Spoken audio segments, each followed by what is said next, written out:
Hello, it's Melinda from Alexis and Melinda's Art Space.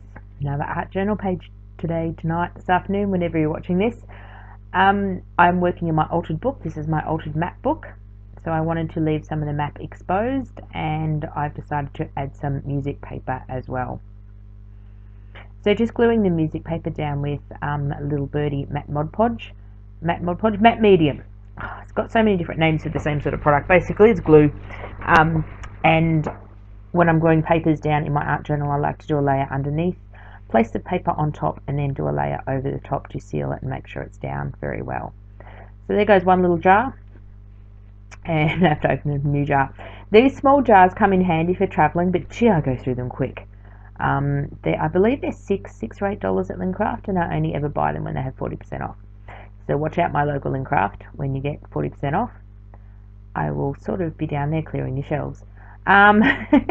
Then again, I found an even cheaper one. I'm eager to try. I haven't tried it yet.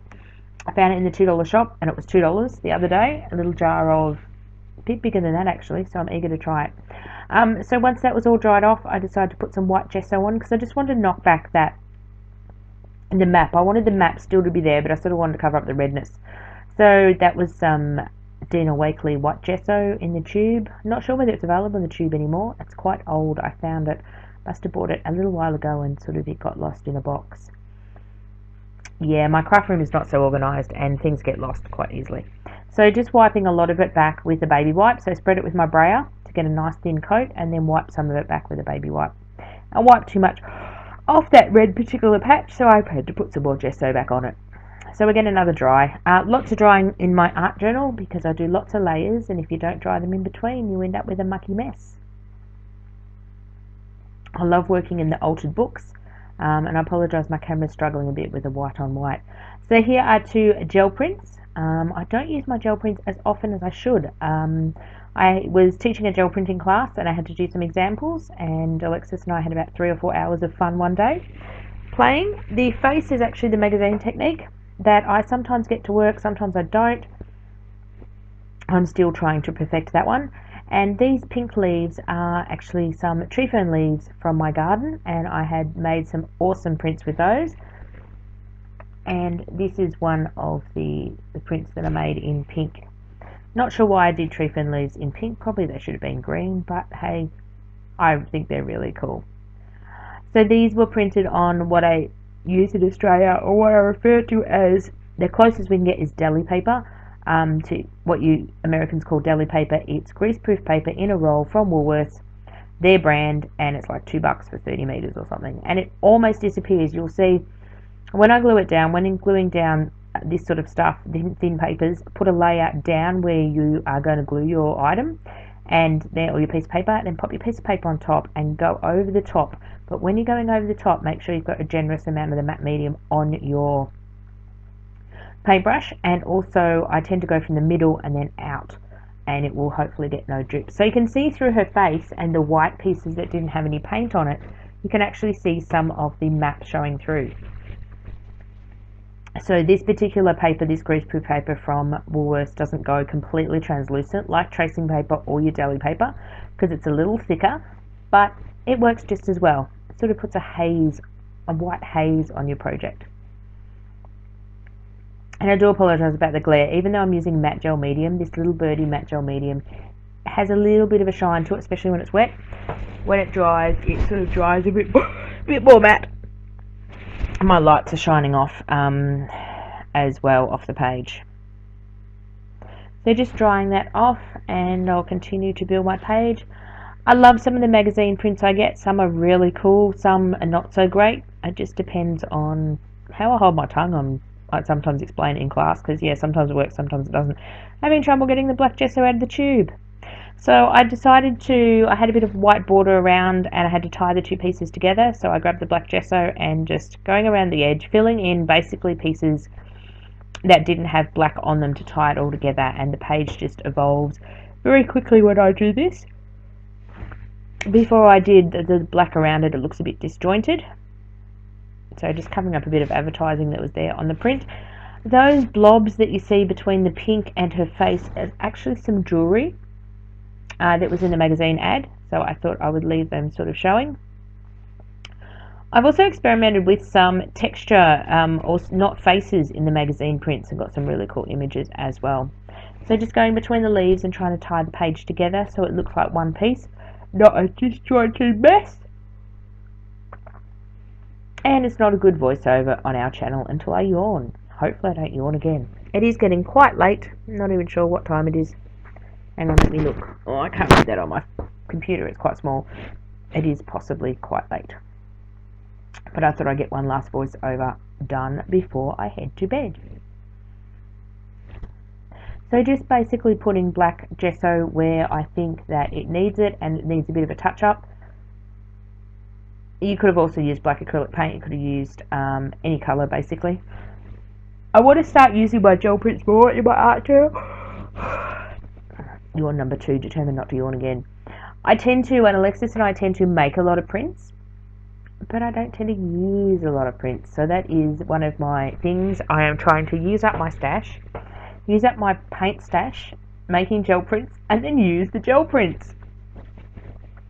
But when I gel print, we usually do it for quite a while. So just finishing that off, and I grabbed a quote out of a large print book. Just discovered large print books and to get quotes out of, like the ones that Tim Holtz do, but I can cut up my own. So I made a quote. What went on in these women's heads? I love that bit. Wishing she'd get a move on because it was a sense of urgency about it. Because there was a sense of urgency about everything. Because there was no knowing what interpretation she'd put on it at the moment. What it means, no idea. Just had fun putting a quirky saying together. Alexis has lots of fun putting sayings like this together, and she's really good at it. So basically I just cut collections of 3 or 4 words out of the large print book and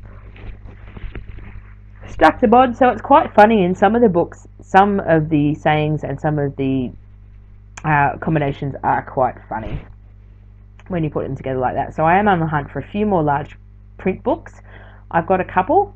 You can also do it out of, sometimes magazines have larger print in them as well. So just sticking those down with matte gel medium. And I think that's where Tim Holtz and that gets a lot of his stickers from, especially his sheet ones, because they're all different colours, and apparently he takes them out of old books, or replicates them out of old books. So that was a bit of fun. And I found I needed to bring a bit more colour into it. It was looking a bit black for me. So I decided to grab some washi tape and put a border around the edge. I border 99% of my pages. I find it puts a pattern or puts a line or something, so your eye sort of knows where to stop when you're looking around the page. It sounds really silly, and it also just finishes off the page as well. So that's just a roll of black and white chevron washi tape. Not sure where I got it from. Again, I'm trying to use up my rolls of washi tape. I have a couple, maybe add a couple of zeros to the couple. Yes, washi tape was all the phase a few years ago, and it still is. There's still a lot of washi tape around, and I purchased quite a few rolls I'm trying to use up before they go bad, because they do have a shelf life. Unfortunately, a lot of art supplies are now having a shelf life, so you do need to use them up. So I don't tend to trust washi tape. Washi tape is great if you're just sticking it on regular paper, like in a planner or in a diary. But when I'm using it in my art journal, I always add more glue underneath and over top with the matte gel medium. Because when I'm sticking it on paint and other matte gel mediums, it's not a good surface for it to stick on. And if I don't add the extra paint, it tends to peel off, which is not a good look.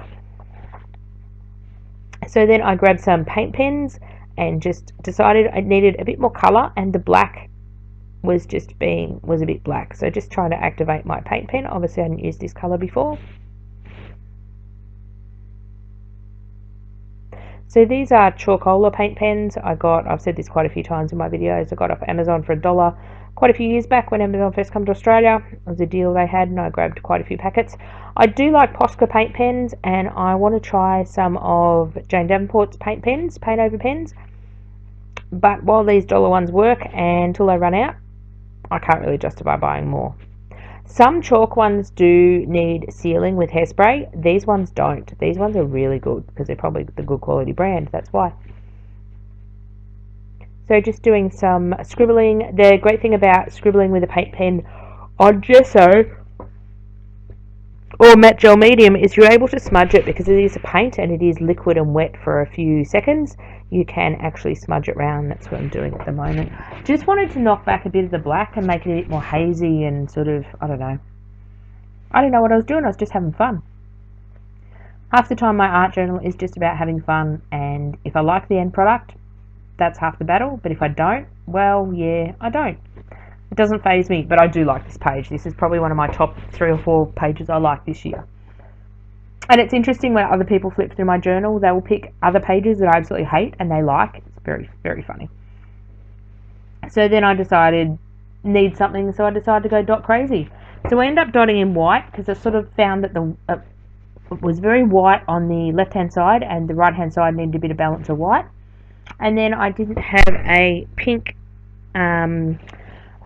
paint pen, so I actually went with a peachy colour one. I'm not sure whether you'll see that colour in the page, but I do like the effect of the dots and the tree fern leaves and the quote, and it all seemed to come together this one, so I had so much fun. So I will be doing a few more of these again. The magazine, if you ever try and have a gel plate, try the magazine techniques. You can get some really cool papers to use on your art journal, and I often take them to my laser printer and scan off additional copies to use as well, if I like the particular image or I want to share them with friends. My poor laser printer gets a workout every now and again. So that's about all. I do a scribbly border over the top of the washi tape just to tie it in again because I felt it needed something. Probably in hindsight I probably didn't need that, but I put it on there anyway. So I've got some still photos and some still photos. Some photos at the end of this video and some close-ups as well, so you can see in more detail what my page looks like. Thank you for watching, and let me know if you've tried the magazine technique and if it's been successful for you. Any tips and tricks, because I'd like it to work more often than it does, because sometimes I have a really good image and it doesn't work and I wreck my image. Thank you for watching, and I'll see you again soon. Bye for now.